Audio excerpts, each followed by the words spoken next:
மா ஏத்தங்க என்ன பண்ணுற? இதோ இப்போ காலேஜ் விட்டு வந்துட்டீங்க. பால் ஆற்றலான்னு சொல்லிட்டு எடுத்துருக்கேன். பால் காஞ்சிச்சு. நம்ம சேல் பண்ணுற ஹெல்த் மிக்ஸ் போட்டு தான் இப்போ நம்ம வந்து பால் ஆற்ற போகிறோம். 2 டம்ளர் தான் ரக் சோப்பு நீர் ஊற்றும். இப்போ ரெண்டு ஸ்பூன் போட்டிருக்கேன். 2 ஸ்பூனுக்கு நம்ம நாட்டு சக்கரை பார்த்திங்கன்னா 1 ஸ்பூன் எடுத்துக்கலாம். மோஸ்ட்லி நீங்கள் நாட்டு சக்கரை எடுத்துக்கிறது பெட்ரு. ஸோ இது தேவைப்பட்டுச்சு அப்படின்னா ஸ்க்ரீனில் தெரியுற வாட்ஸ்அப் நம்பருக்கு நீங்கள் வாட்ஸ்அப் பண்ணி ஆர்டர் ப்ளேஸ் பண்ணிக்கலாம். ஸோ ரொம்ப டேஸ்ட்டாக இருக்கும். நம்ம வந்து வீட்டிலே தான் பண்ணி நம்ம ரெடி பண்ணி கொடுக்குறோம். பாருங்கள் எப்படி இருக்குன்ட்டு.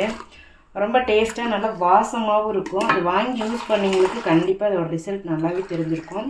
ஸ்க்ரீனில் தெரியுற வாட்ஸ்அப் நம்பருக்கு நீங்கள் வாட்ஸ்அப் பண்ணி ஆர்டர் பண்ணிக்கலாம். நம்மக்கிட்ட இது மட்டும் இல்லை, சிக்கன் 65 மசாலா, அதுக்கப்புறம் குழம்பு மிளகாத்தூள், ஹெல்த் மிக்ஸு, அப்புறம் பிரியாணி மசாலா, இது எல்லாமே நம்ம சேல் பண்ணிகிட்ருக்கோம். ஸோ தேவைப்படுறீங்க வாட்ஸ்அப் நம்பருக்கு வாட்ஸ்அப் பண்ணி ஆர்டர் ப்ளேஸ் பண்ணிக்கலாம்.